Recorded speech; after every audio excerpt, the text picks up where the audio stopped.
Hello friends, இந்த வீடியோவில் இப்போ என்ன பார்க்க போகிறோன்னா காம்போனன்ட்ஸ் ஆஃப் டிபிஎம்எஸ். இப்போ தான் இந்த ஃபஸ்ட்டாக நீங்கள் இந்த வீடியோ பார்க்குறீங்கன்னா முன்னாடி இருக்க வீடியோஸ்லாம் பார்த்துட்டு வாங்க, அப்போ தான் உங்களுக்கு தெளிவாக புரியும். காம்போனன்ட்ஸ் ஆஃப் டிபிஎம்எஸ் பார்க்குறதுக்கு முன்னாடி அதுக்கு ஒரு சின்ன எக்ஸாம்பிள் பார்க்கலாம். இப்போது சாக்லேட் எடுத்துக்கிட்டோன்னா அது செய்கிறதுக்கு நிறைய காம்போனன்ட்ஸ் ஆட் பண்ணுறோம். Like cocoa beans, cocoa powder, cocoa pod. So இந்த காம்போனன்ட்ஸ்லாம் சேர்ந்து தான் சாக்லேட் நம்ம மேக் பண்ணுறோம். அதே மாதிரி டிபிஎம்எஸ்க்கும் ஒரு சில காம்போனன்ட்ஸ் இருக்குது. அந்த காம்போனன்ட்ஸ்லாம் என்னென்னு பார்ப்போம். ஓகே, நம்ம இப்போ காம்போனன்ட்ஸ் ஆஃப் டிபிஎம்எஸ் என்னென்னு பார்ப்போம். The database management system can be divided into 5 major components. So இதில் 5 மேஜர் காம்போனன்ட்ஸ். அது என்னென்னா hardware, software, data, procedures or methods, database access language. இப்போ நம்ம இதை ஒரு பிக்டோரியல் ஃபார்மாக பார்க்கலாம்.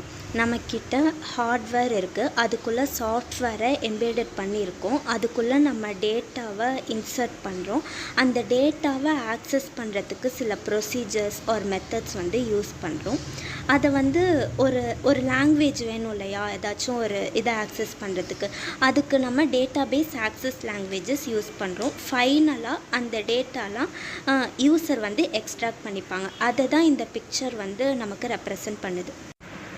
டிபிஎம்எஸோட ஃபஸ்ட்டு காம்போனன்ட் ஹார்ட்வேர்.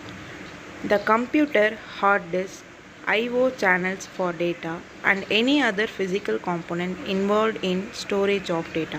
இதில் என்ன சொல்ல வராங்கன்னா, ஹார்ட்வேர்னால் கம்ப்யூட்டர்ஸ், நம்ம யூஸ் பண்ணுற கம்ப்யூட்டர்ஸ், லேப்டாப்ஸ், ஹார்ட் டிஸ்க், இதெல்லாம் நம்ம ஃபிசிக்கலாக டச் பண்ண முடியும். ஸோ இது நம்ம என்ன சொல்கிறோன்னா ஹார்ட்வேர்னு சொல்கிறோம். உங்களுக்கு ஈஸியாக புரியணுன்னா நான் ஒரு எக்ஸாம்பிள் பிக்சர் வச்சுருக்கேன் பாருங்கள். இதில் நம்ம பார்க்குறோம் மவுஸ், CPU, கம்ப்யூட்டர், இதெல்லாம் பார்க்குறோம். இதெல்லாம் நம்மளால் ஃபிசிக்கலாக டச்சும் பண்ண முடியும், பார்க்கவும் முடியும். ஸோ நம்ம இதில் என்ன பண்ண சொல்கிறோன்னா ஹார்ட்வேர்னு சொல்கிறோம். இப்போது நம்ம நெக்ஸ்ட்டு காம்போனன்ட் பார்க்கலாம். அது software. The main component is a program that controls everything. The DBMS software is capable of understanding the database access languages and interprets into database commands for execution. இப்போ பார்த்தீங்கன்னா இந்த சாஃப்ட்வேர் தான் டிபிஎம்எஸோட main component. இது எப்படின்னா டிபிஎம்எஸோட எல்லா ஃபங்க்ஷன்ஸையும் control பண்ணும். Like storing, retrieving, managing the data, இந்த மாதிரி ஃபங்க்ஷன்ஸ்லாம் அது கண்ட்ரோல் பண்ணும். அதுக்கப்புறம் பார்த்திங்கன்னா நம்ம என்ன கமெண்ட்ஸ் கொடுத்தாலும் இது எக்ஸிக்யூட் பண்ணும். அந்த கமெண்ட்ஸ்லாம் கொடுக்கறதுக்கு நம்ம ஒரு சில லாங்குவேஜஸ் யூஸ் பண்ணுவோம் கரெக்டாக. லைக் SQL, MySQL, இந்த மாதிரி எந்த லாங்குவேஜில் வேணாலும் நம்ம கமெண்ட்ஸ் கொடுத்துக்கலாம். ஆனால் கம்ப்யூட்டர் அது ஒரு லாங்குவேஜ் வச்சுருக்கோம். ஸோ அந்த லாங்குவேஜுக்கு அதை கன்வெர்ட் பண்ணி நம்ம என்ன கமெண்ட்ஸ் கொடுத்துருக்கோம், லைக் இன்சர்ட்டு, டெலீட்டு, அப்டேட்டு, அதெல்லாம் நமக்கு சால்வ் பண்ணி தரும்.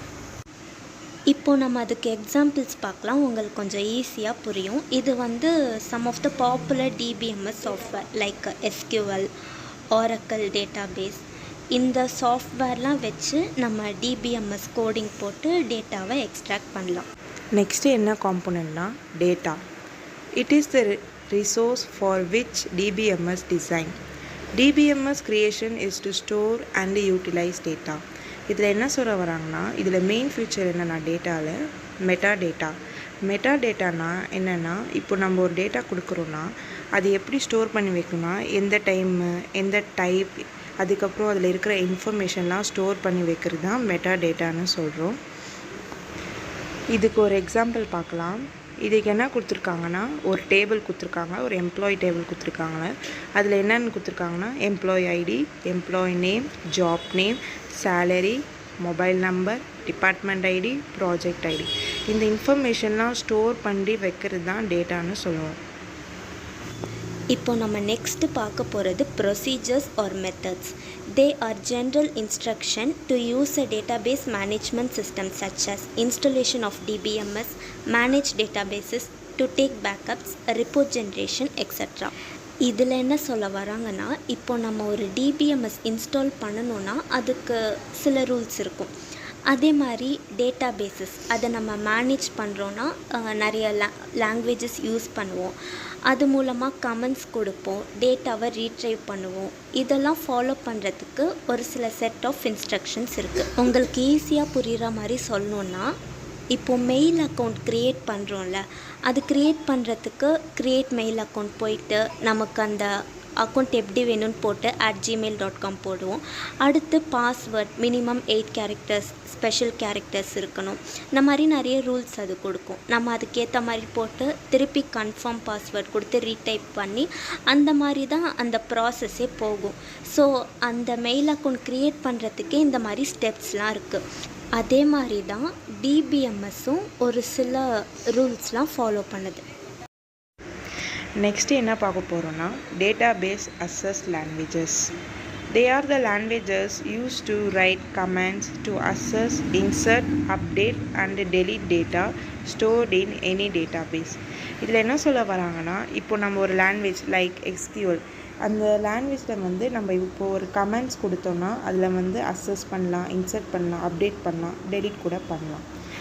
இப்போ நம்ம டிபிஎம்எஸ் லாங்குவேஜ் பார்க்கலாம். நான் சொன்ன மாதிரி SQL கமெண்ட்ஸ் நான் சொன்ன லாங்குவேஜ் அதுதான். SQL என்னென்னா டிடிஎல்னால் டேட்டா டெஃபினிஷன் லாங்குவேஜ். அதில் வந்து நம்ம create, drop, alter, truncate, comment, rename பண்ணலாம். நெக்ஸ்ட்டு பார்த்தா டேட்டா குவரி லாங்குவேஜ், அதில் வந்து செலக்ட்னு இருக்குது. நெக்ஸ்ட்டு டேட்டா மேனிப்புலேஷன் லாங்குவேஜ், அதில் வந்து insert, update, delete, lock, merge. Next data control language, அதில் வந்து கிராண்ட், ரீவோக். நெக்ஸ்ட் என்னென்னா transaction control language, commit, rollback, save point, set transaction. இதெல்லாம் நம்ம வந்து SQL கமெண்ட்ஸில் பண்ணலாம். ஃபைனலாக நம்ம பார்க்க போகிற காம்போனண்ட் வந்து யூசர். அதில் வந்து 4 டைப் இருக்குது. ஃபஸ்ட் டைப் வந்து டேட்டாபேஸ் அட்மினிஸ்ட்ரேட்டர். இவங்க என்ன பண்ணுவாங்கன்னா, கம்ப்ளீட் டேட்டாபேஸை இவங்க தான் மேனேஜ் பண்ணி வச்சுருப்பாங்க. அதில் செக்யூரிட்டி கொடுக்குறதா இருக்கட்டும், யூசர் அக்கௌண்ட்ஸ் மேனேஜ் பண்ணுறது, அதில் இருக்க லைசன்ஸ் கீஸ்லாம் மேனேஜ் பண்ணுறது, இது எல்லாமே டேட்டாபேஸ் அட்மினிஸ்ட்ரேட்டர் தான் அந்த ஹோல் டேட்டாபேஸை நமக்கு மேனேஜ் பண்ணிகிட்டு இருப்பாங்க. நெக்ஸ்ட்டு என்ன பார்க்க போகிறோன்னா அப்ளிகேஷன் ப்ரோக்ராமர். இதுக்கு இன்னொரு பேர் என்னென்னா சாஃப்ட்வேர் டெவலப்பர்ஸ்.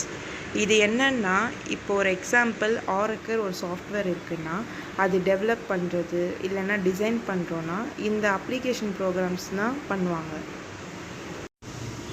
அடுத்து வந்து நம்ம எண்ட் யூசர்ஸ் பற்றி பார்க்க போகிறோம். எண்ட் யூசர்ஸ் தான் நம்ம தான்.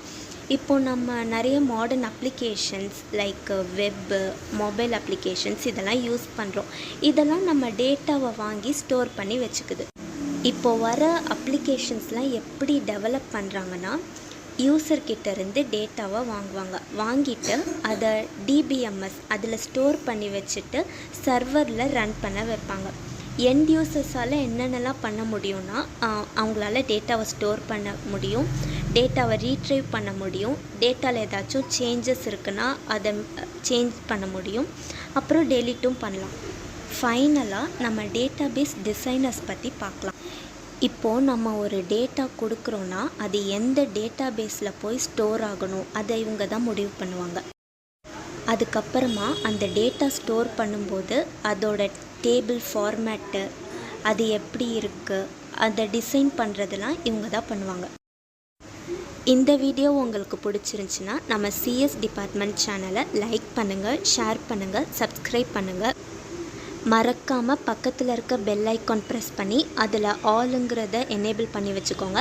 அப்போ தான் நாங்கள் போடுற வீடியோ உங்களுக்கு உடனுக்குடனே நோட்டிஃபிகேஷனாக வரும். தேங்க்ஸ் ஃபார் வாட்சிங்.